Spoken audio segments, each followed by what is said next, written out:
સુરતના ભાગળ સ્થિત ખોલવડવાળા હોઝિયરીમાં ગત મોડી રાત્રે અચાનક આગ લાગવાથી આસપાસના લોકોમાં હાહાકાર મચી ગયો હતો. જોકે સમયસર ફાયર બ્રિગેડની ટીમો ઘટનાસ્થળે પહોંચી અને તેમની કુશળ કાર્યવાહીથી આગને ઝડપથી કાબૂમાં લેવામાં આવી હતી, જેના કારણે કોઈ જાનહાનિ થઈ.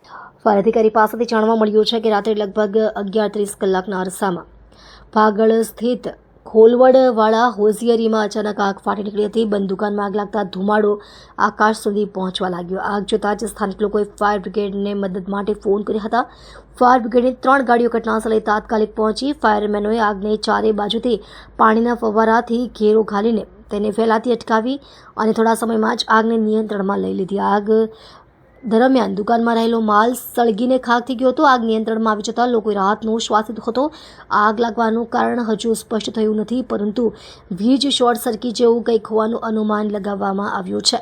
પોલીસ અને ફાયર બ્રિગેડના અધિકારીઓ આગની ઘટનાના કારણોની તપાસ કરી